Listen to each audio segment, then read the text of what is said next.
Salut, j'espère que tu vas bien. Dans cette vidéo, j'ai envie de te partager les informations que j'ai appris à propos de comment spécifiquement tu es devenu qui tu es. Je ne connais pas spécifiquement ta vie, mais ce seront des informations générales, mais qui peuvent t'aider à mieux te comprendre et mieux savoir pourquoi tu es qui tu es aujourd'hui, pourquoi tu ressens telles émotions, pourquoi tu as tel comportement, pourquoi tu fais le métier que tu fais ou que tu vas faire le métier que tu vas faire, pourquoi tu as telle relation, ou encore pourquoi tel revenu et pas d'autre. Donc, ce sont les informations que j'ai appris jusqu'à aujourd'hui. C'est une liste non exhaustive d'informations. Il y en a plein d'autres dans le monde. Donc, moi, je te partage ce que je sais. Ce sont des informations qui m'ont aidé et je continue encore d'étudier aujourd'hui et je continuerai à étudier jusqu'à la fin de ma vie pour en apprendre encore plus sur moi, sur le monde et pour pouvoir te les partager d'une manière euh, plus claire, plus concise et plus organisée. Donc premièrement, à savoir que depuis notre plus jeune âge, on est conditionné, nous sommes conditionnés à vivre selon nos sens. Donc l'ouïe, la vue, le toucher, le goût et l'odorat. On n'a malheureusement pas appris dans nos sociétés, dans la plupart des familles, à utiliser nos facultés supérieures, que sont la volonté, la perception, l'imagination, la mémoire. Encore que la mémoire, elle est travaillée, utilisée à l'école, mais on ne nous apprend rien dessus. On nous apprend simplement à mémoriser des textes, des informations, mais c'est rare qu'on nous apprenne ce qu'est la mémoire et comment fonctionne la mémoire. Moi, j'ai fait des études en psychologie à l'université et on m'a appris des choses sur la mémoire, mais au-delà de ça, euh, l'école primaire, le collège et le lycée ne nous apprennent quasiment rien sur la mémoire, de ce que je me souviens. Donc j'ai commencé à citer les facultés supérieures de notre esprit, la mémoire, la perception, l'imagination, la volonté, la raison et l'intuition. J'ai étudié ces facultés supérieures de mon côté grâce à des personnes brillantes et c'est vachement utile de comprendre comment elles fonctionnent parce que ça t'en apprend plus sur qui tu es et sur comment tu fonctionnes, comment mieux fonctionner dans cette vie humaine que tu expérimentes. Donc, nous, en tant qu'humains, on est conditionné deux fois. Premièrement, qu'est-ce que c'est le conditionnement? Le conditionnement, c'est le processus qui mène à qui tu es aujourd'hui. C'est le processus d'apprentissage. On parle de conditionnement ou aussi de programmation et nous sommes programmés deux fois. Donc, première fois, c'est biologiquement. Donc, on a une base génétique à notre conception. Et c'est notamment pourquoi on ressemble tant à nos proches. Et ensuite, on est programmé par notre environnement. L'environnement peut être interne ou externe. Externe, ce qui touche à nos cinq sens, et interne, nos sensations, nos pensées, nos images mentales, et nos sens internes comme la proprioception, l'interoception. Et donc depuis notre naissance, depuis ta naissance, t'as été conditionné par, ton esprit a été conditionné par de multiples idées et informations. Ces idées, elles peuvent venir de plein de sources différentes. Voici les principales. La première, l'enfance. Donc, ton environnement durant ton enfance, ton environnement culturel, ton environnement familial, ton environnement scolaire, ton environnement éducatif. Des expériences marquantes, des succès, des échecs, des traumatismes. Des expériences répétées aussi. T'as appris à force de vivre toujours les mêmes choses.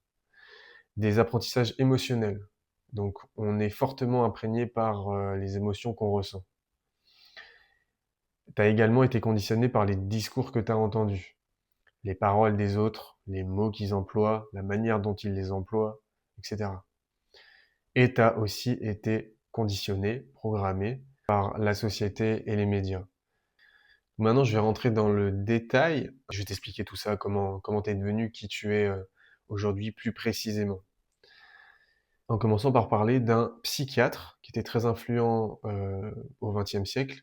C'était le psychiatre Karl Menninger. Ce psychiatre avait découvert que notre environnement, il est plus important, plus impactant, il a plus d'effet sur ce que va devenir notre vie que nos gènes. Et après ce psychiatre, après ces découvertes, ces études qu'il a faites, il y a d'autres scientifiques qui ont créé une théorie qui s'appelle la théorie de l'épigénétique, la science de l'épigénétique. Et cette science signifie au-dessus des gènes, prouve et confirme que ce qui nous entoure, ce que nous vivons, ce que nous ressentons, influence bien plus nos comportements et nos émotions que notre génétique. Donc ça veut dire que ton environnement, qu'il soit interne ou externe, t'influence bien plus que tes gènes et aura le plus grand impact sur la vie que tu vivras. Et qu'est-ce que l'environnement extérieur? Externe. Ton environnement extérieur, externe, c'est celui qui touche à tes cinq sens. Ce que tu vois, ce que tu entends, ce que tu sens, ce que tu goûtes et ce que tu touches. Ensuite, ton environnement intérieur, ça représente tes pensées, tes images mentales et tes sensations. Maintenant, d'après les recherches en psychologie développementale, un bébé ne naît qu'avec deux peurs. La première, c'est la peur des bruits forts. C'est un réflexe de survie et ça se produit lorsqu'il y a un bruit soudain. Et ce bruit soudain active automatiquement ton système nerveux, ton cerveau. Et de ce fait, quand t'es bébé, bah, tu sursautes, ou tu cries, ou tu te crispes. Ensuite, la deuxième peur, c'est la peur de la chute. C'est appelé aujourd'hui le réflexe de Moro. En fait, quand le bébé il sent qu'il est plus soutenu, qu'il tombe ou qu'on relâche la pression sous son corps, eh bien, il ouvre les bras, il écarquille les yeux et il cherche à s'agripper. Donc c'est aussi pour ça que toi, quand tu perds l'équilibre, bah tu as direct un sursaut parce que tu sens que bah, tu perds l'équilibre et que tu es potentiellement en danger. Donc vite, instinct de survie, l'équilibre bah, revient. Et c'est tout. Donc comment tu as été programmé par ton environnement externe et interne? Alors en fait, de ta naissance à tes 7 ans, ton cerveau, il est en mode θ. Le mode θ, c'est une faible fréquence vibratoire qui correspond à un état d'hypnose et d'imagination. C'est pour ça qu'on a tant d'imagination quand on est bébé et quand on est enfant. On n'a même pas besoin, en fait, on peut prendre les trucs qui sont dans notre environnement et on peut créer des scénarios imaginaires avec. Donc, pendant cette période, cette tranche d'âge, l'enfant, toi étant enfant, t'as pas encore développé ta capacité de penser et de raisonner. Ce qui veut dire que tu es sans esprit conscient et que ton esprit subconscient, il est grand ouvert et on peut y mettre n'importe quoi. À savoir que ton esprit subconscient, c'est l'esprit qui est impersonnel. Et je vais t'expliquer juste après. Donc, ce qui se passe, c'est que toi, étant bébé, en fait, tu vas apprendre tout ce qui va toucher tes cinq sens, que ce soit bon pour toi ou destructeur pour toi. Et ça revient à ce que je disais juste avant, ton esprit subconscient, il est impersonnel, et c'est ton esprit exécutant et émotionnel. Donc il exécute tout, que ce soit bon pour lui ou destructeur pour lui. Donc c'est pour ça que toi, en tant que bébé, t'as appris les phrases qu'on t'a répétées, t'as appris les croyances de tes parents, t'as appris les comportements que t'as observés. Et d'ailleurs, je vais parler d'une étude juste après sur les comportements observés, l'apprentissage par observation. T'as appris les émotions que t'as ressenties, t'as appris les modèles sociaux, les expériences émotionnelles. Et donc tout ça, ça a été enregistré profondément dans ton esprit subconscient, ton esprit qui exécute. Et tu vas comprendre après pourquoi je dis ça. Donc, comme je te disais, il y a Bandura qui a fait une expérience scientifique qui s'appelle la poupée Bobo. Et en gros, il a montré que, en faisant l'expérience, que les enfants qui avaient observé un adulte agressif être récompensé émettaient significativement plus de comportements agressifs que les enfants qui n'avaient pas observé de parents agressifs être récompensés. Et en gros, ça s'appelle l'apprentissage par observation. Et cet apprentissage, c'est une modification d'un comportement suite à l'observation des conséquences du comportement d'un modèle. Et deux individus vont se représenter différemment les conséquences d'un comportement d'un individu. Ça dépend de la perception de chacun. Et ce ne sont pas les conséquences réelles du comportement, mais c'est les conséquences soit perçues, soit entendues, soit imaginées qui vont provoquer la suite. Maintenant, le bébé grandit. Les pensées, les images, les idées, les concepts qui sont autour du bébé pénètrent directement dans son esprit subconscient, comme je l'ai dit. Par la répétition, encore et encore et encore, le bébé apprend tout ceci. C'est d'ailleurs comme ça qu'il apprend comment il s'appelle. Comment tu as appris comment tu t'appelles. Le bébé, il observe, il reproduit, il apprend les comportements des personnes avec qui il est le plus souvent. C'est souvent la famille, les amis et l'école. Après 7 ans, que se passe-t-il? Après 7 ans, toi étant enfant, tu commences à penser par toi-même. Mais la subtilité, c'est que tu penses pas vraiment par toi-même et tu penses pas vraiment comme t'aimerais penser, mais étant donné que tu as été programmé pour penser comme les personnes auxquelles tu as été entouré, tu vas pas penser comme tu as envie de penser. Le programme qu'on appelle système de croyance contrôle comment tu te sens, c'est-à-dire la vibration que ton corps émet. Et cette vibration que ton corps émet, l'émotion que tu ressens, le sentiment que tu ressens, il va contrôler l'action, ton action. Et cette action va produire un résultat qu'on appelle aussi expérience. À quoi tu vas penser à cet âge-là? À cet âge-là, tu vas penser des pensées qui sont en harmonie avec ton système de croyance. Ton système de croyance, aussi appelé, en fait, c'est ton modèle, c'est ton paradigme. Tu vas penser en rapport avec tout ce que tu as appris dans le passé. Donc tu penses pas comme tu veux, tu penses en harmonie avec tout ce que tu as appris. Et du coup, comment tu vas te sentir? Tu vas aussi te sentir en harmonie avec tout ce que tu as appris. C'est pour ça que je disais que si tu as appris à vivre dans la peur, tu vas penser en lien avec tes émotions de peur et tu vas te sentir le plus souvent dans la peur. Et comme je l'ai expliqué dans ma précédente vidéo, si tu l'as pas vue, je t'invite à aller la voir, la vidéo sur les schémas cognitifs.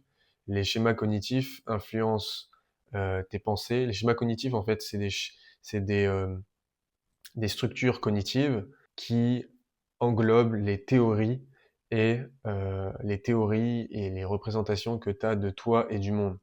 Et c'est pour ça que ces schémas cognitifs ont des croyances centrales. Et c'est pour ça que là, je parle de système de croyances ou de paradigme. C'est parce que euh, comment tu vas penser et les sentiments, les émotions que tu auras te pousseront à faire certaines actions et ces actions te feront vivre des expériences qui sont le plus souvent en accord avec ton système de croyances. Et donc je t'invite vraiment à aller voir la vidéo précédente parce que tes croyances, ton système de croyances influence tout le reste, pensées, émotions, sentiments, tes comportements, tes actions et les résultats que tu obtiens dans ta vie. En psychologie développementale, on parle aussi de style d'attachement, théorie de l'attachement. C'est vraiment intéressant d'étudier cela et moi je m'y suis penché davantage récemment et parce que mes études m'ont aidé à euh, organiser mes connaissances et construire ce sujet de vidéo. Pour rentrer un peu dans le détail des théories de l'attachement, parce que c'est vraiment super intéressant et ça peut te permettre vraiment de comprendre qui tu es aujourd'hui. Donc, la théorie de l'attachement, c'est une théorie qui a été euh, imaginée et créée par Bowlby. Elle dit qu'il y a 4 styles d'attachement. Le premier style d'attachement, c'est l'attachement sécure. Les enfants qui ont des attachements sécures, c'est-à-dire à partir d'éducations qui ont été sûres, vivent la relation en confiance, car ils ont eu un environnement général suffisamment sécurisant dans leur enfance. Ça représente environ 60% de la population générale. Ces personnes ayant des attachements sécurisés ont une image saine d'eux-mêmes et des autres. C'est-à-dire qu'ils se voient comme étant dignes d'être aimés par quelqu'un d'autre et qu'ils perçoivent les autres comme attentifs et sensibles à leurs besoins. Ces enfants sont confortables avec l'intimité et ils ont une facilité d'être proches avec autrui. Ces enfants ont un plus grand contrôle sur leur état interne, ils savent mieux réguler leurs émotions. Ces enfants ont un sentiment de sécurité et de calme plus ressenti. Ces enfants ont aussi une meilleure autonomie. Et enfin, concernant leurs relations amoureuses notamment, Hazen et Shaver ont réalisé une étude où ils ont mis en lien le type d'attachement infantile et la qualité des relations amoureuses ou intimes qui sera développée à l'âge adulte. Et dans ce style d'attachement sécure, les relations amicales ou amoureuses sont plutôt heureuses, l'enfant est plus enclin à accepter son partenaire et ses relations amoureuses sont plus longues en moyenne et ils sont moins susceptibles de divorcer si ils se marient. Ensuite, le style d'attachement évitant. L'enfant avec un style d'attachement évitant vit la proximité comme une menace. C'est l'évitant. Il se dit je ne peux compter que sur moi-même car il a appris que les émotions n'avaient pas leur place là où il vivait. C'est plus ou moins 22% sur une population générale. Ces enfants-là, ils ont une image correcte d'eux-mêmes, mais une image négative des autres. Ils ont tendance à mettre l'autre à distance, à l'éviter et à se mettre dans des situations défensives. Ils ont aussi tendance à être autonomes, à se dire qu'ils n'ont pas besoin des autres. Ils évitent toute relation de dépendance avec l'autre. Et enfin, concernant leurs relations amoureuses, ils ont tendance à avoir peur de l'intimité, à parler de leurs émotions, à se montrer, à parler de leurs besoins. Et ils ont tendance à avoir une jalousie par rapport à leur partenaire romantique. Et ils sont plus susceptibles de dire qu'ils se sentaient bien tout seuls avant la relation. Le troisième style d'attachement, c'est le style d'attachement anxieux. Ça comprend environ plus ou moins 12% de la population, sur une population générale. Et l'enfant, il vit la relation avec la peur de perdre l'autre, donc anxieux. Ces enfants-là, ils ont une image négative d'eux-mêmes et une image saine des autres. Ils ont le désir d'être très proches, voire trop proches des autres. Ils sont préoccupés par leur relation avec les autres et ils cherchent toujours des preuves émotionnelles. Et concernant leurs relations amoureuses, ils sont plus susceptibles d'être envahissants. Ils ont une attirance extrême mais aussi une jalousie extrême.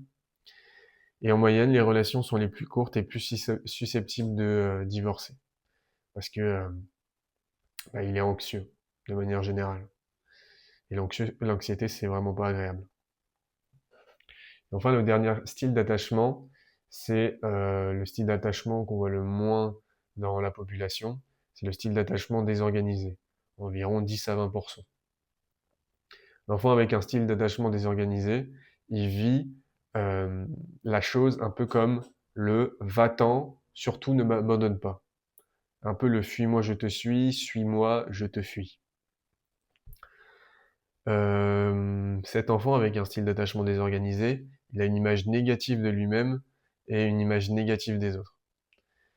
Il est inconfortable avec la proximité, il a peur de l'intimité, il a peur du rejet, il se croit digne d'être rejeté, il croit que les autres ne sont pas capables de l'aimer, et paradoxalement, pardon, il veut être proche des autres parce qu'il a besoin d'être proche des autres.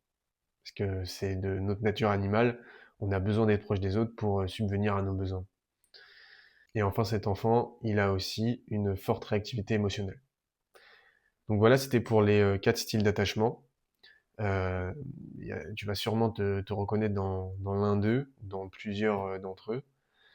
À savoir que quand on a un style d'attachement désorganisé, on a une dominante désorganisé anxieux ou désorganisé évitant. Et comme tu peux le voir, dans la plupart sur une population générale, il y a plus d'enfants qui ont un style d'attachement sécure et ça c'est quand même très positif. Maintenant que je t'ai partagé les styles d'attachement, quelques informations dessus, j'aimerais revenir sur le système de croyance, le paradigme. Ton système de croyance contrôle ton comportement. Et tu peux penser à obtenir une chose consciemment, mais inconsciemment, c'est une autre idée qui contrôlera ton comportement, comment tu réagiras en fait, les pensées que tu auras, les émotions que tu sentiras.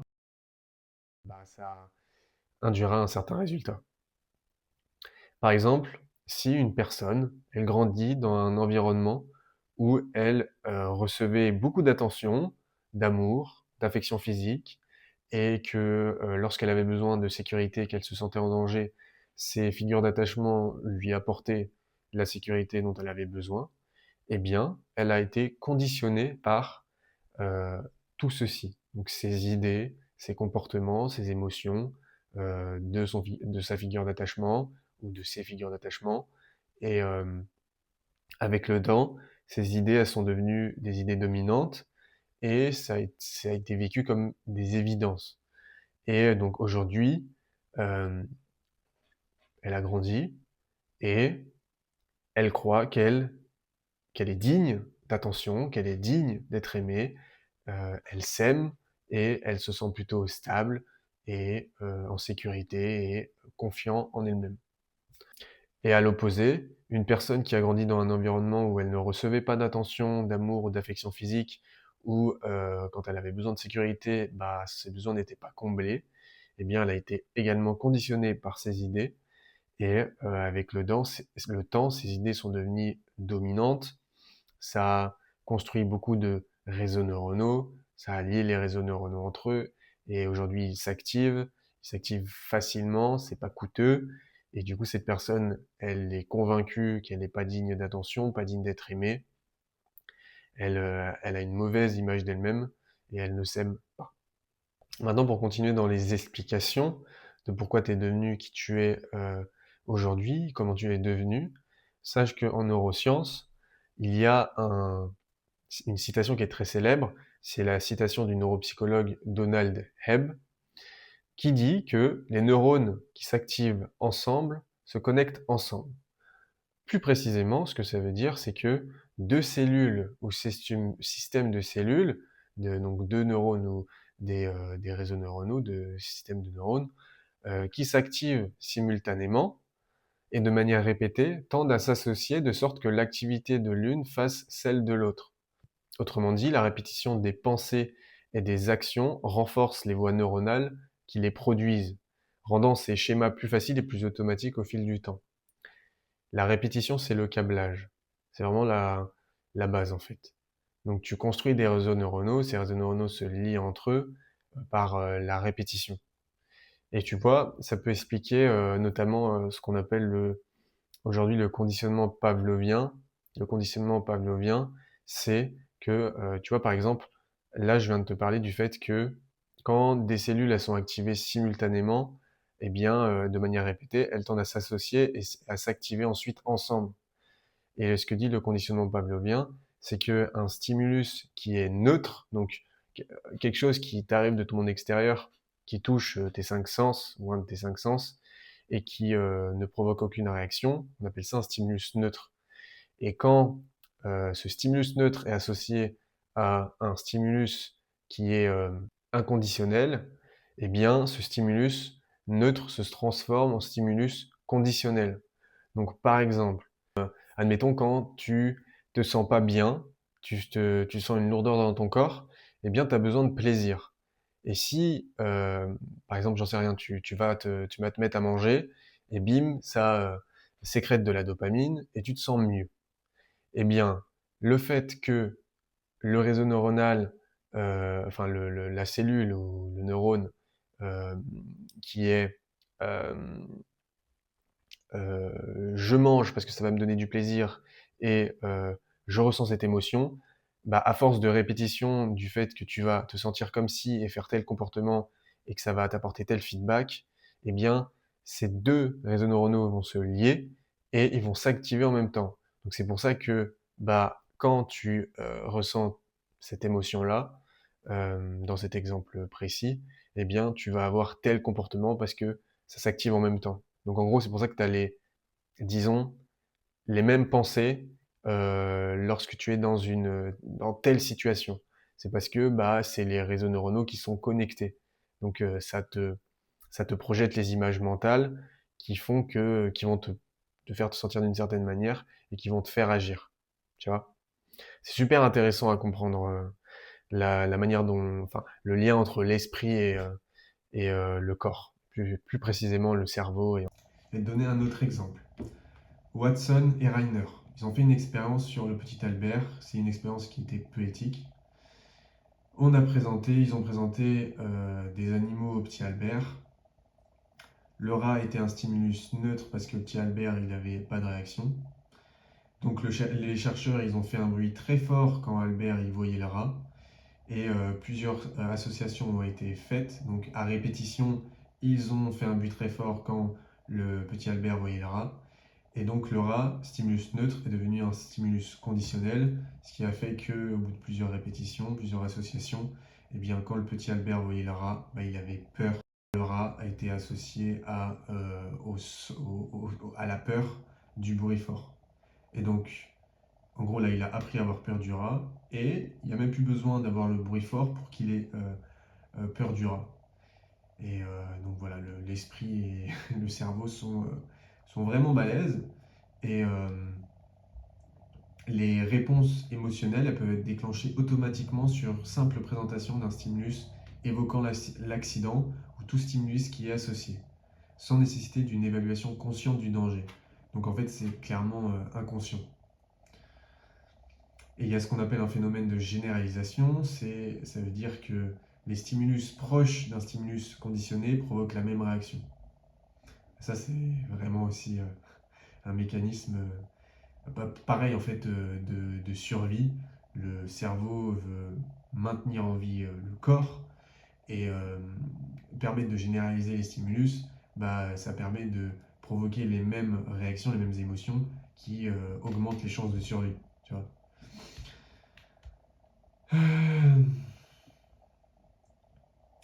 Et après, on parle de phénomène d'extinction, donc c'est-à-dire comment faire en sorte de plus apprendre, comment le petit Albert il fait pour plus apprendre à avoir peur du rat. Bah, c'est à force de voir le rat sans le bruit fort que bah, au bout d'un moment, bah, le rat va juste être un rat qui... le rat n'a pas changé, hein, comme vous pouvez le constater. C'est juste l'association qui a été faite. Ensuite, il y a un autre conditionnement, donc là c'était le conditionnement pavlovien, il y a aussi le conditionnement de Skinner. Le conditionnement de Skinner, c'est le fait que au stimulus discriminatif et aux conséquences. Donc par exemple, en fait on parle de renforcement et de punition positive ou négative. Donc grosso modo, en fait, quand tu fais un comportement et que, admettons, tu es récompensé, eh bien, ça va augmenter l'occurrence de ce comportement. Donc, en gros, tu vas te mettre à faire plus souvent ce comportement parce que il a une conséquence qui est positive pour toi. Et à l'inverse, punition, bah, c'est quand ce comportement il t'apporte pas quelque chose de bénéfique pour toi ou quelque chose de désagréable, eh bien, bah, l'occurrence va diminuer. Donc, par exemple, pour le renforcement positif, admettons qu'il y a un enfant qui est poli, et grâce au fait qu'il soit poli, il reçoit l'approbation verbale de ses parents. Et conséquence, ça va renforcer son comportement pour que son occurrence augmente. Et ce renforcement est positif, car suite à son comportement, on ajoute un stimulus agréable, c'est-à-dire l'approbation des parents. Ensuite, la punition positive, c'est le fait que, par exemple, un enfant est impertinent et il reçoit une réprimande. Donc il a été puni. Et le fait de recevoir une réprimande, c'est positif parce que c'est quelque chose qu'il a reçu. Si on lui avait enlevé quelque chose, ça aurait été négatif. Et si on lui donne quelque chose, bah, c'est positif. Et donc, punition de son comportement pour que son occurrence diminue. Et elle est positive car suite à son comportement, on ajoute un stimulus qui est désagréable. Donc grosso modo, en fait, on est conditionné par les conséquences de nos comportements et aussi de nos émotions. Donc c'est pour ça que parfois tu fais des choses, ça a tel résultat dans ton environnement, que ce soit interne ou extérieur à toi. Par exemple, tu te mets en colère, si ça braque quelqu'un et que toi, tu perçois ça comme oh là là, c'est peut-être, il va peut-être me rejeter, et bah tu vas moins te mettre en colère parce que tu crois que le fait que quelqu'un se braque, bah ça c'est associé au fait d'être rejeté, tu veux pas être rejeté, donc tu vas moins te mettre en colère. Maintenant, j'aimerais te parler des principales peurs apprises dans ton enfance et qui bloquent quasiment tout le monde. Ça ne veut pas dire que tu as appris ces peurs, mais c'est les peurs les plus admises et les plus qui bloquent quasiment tout le monde. Donc la première peur, c'est la peur d'échouer, de rater. La peur de l'échec, c'est identifié comme l'une des deux habitudes négatives que la plupart des gens développent et qui freinent la croissance et la réussite. Les personnes atteintes de cette peur acquise, elles ont tendance à ne pas tenter leur chance ou à abandonner rapidement car elles interprètent l'échec potentiel comme un reflet de leur propre valeur. Et la deuxième peur, c'est la peur du rejet ou de la critique. Les personnes conditionnées par des expériences destructrices, par exemple des critiques dans l'enfance ou dans leur environnement social, deviennent hypersensibles à la désapprobation, au rejet. Et cette peur, elle conduit à un comportement qui est trop conformiste. Donc ces personnes, elles ont tendance à privilégier le plaisir des autres au détriment de leurs propres objectifs et besoins. Ça renvoie au deux d'attachement anxieux et désorganisé. Donc ces personnes, elles sont trop conformistes parce qu'elles ont peur d'être rejetées. Et pourquoi elles ont peur d'être rejetées? Parce que après derrière, il y a d'autres peurs. La peur du rejet, c'est en fait la peur de ne pas pouvoir subvenir à ses besoins seul. Et ces deux peurs, elles sont décrites comme des comportements inhibiteurs et compulsifs. Le comportement inhibiteur, je ne peux pas, trouve son origine dans la punition ou le découragement. Et c'est étroitement lié à la peur de l'échec. Donc tu vas pas faire quelque chose et tu vas te dire je ne peux pas parce que tu as peur d'échouer. Enfin, le comportement compulsif, c'est le je dois faire plaisir aux autres. Et ces peurs donc sont acquises et sont ce qu'on peut appeler des freins. Elles ralentissent, voire elles empêchent complètement les individus d'atteindre leur potentiel et de se réaliser elles-mêmes. Mais tu vois, en fait, ce qui est bien, c'est que ces deux peurs, elles sont acquises, la peur du rejet et la peur de l'échec. Et qui dit acquis dit apprentissage et qu'elles ne sont pas innées. Et elles peuvent être désapprises avec un engagement de ta part et l'aide des autres. J'espère que ces informations t'ont été utiles, qu'elles t'ont appris des choses. Et moi, je te dis à la prochaine vidéo. Merci de m'avoir écouté. J'espère que cette vidéo t'a servi. Pense à t'abonner si tu veux être averti des prochaines vidéos. Pense à partager. Et si tu veux aller plus loin, sache que je suis coach de vie, certifié à l'Université de Lille depuis cette année. Et j'accompagne toute personne désirant transformer un aspect de leur vie de manière saine. Donc, on travaillera sur les croyances, les habitudes, les comportements, les sentiments et les pensées. Si tu es intéressé, contacte-moi sur Instagram, le lien est dans la description. Merci de m'avoir écouté et regardé.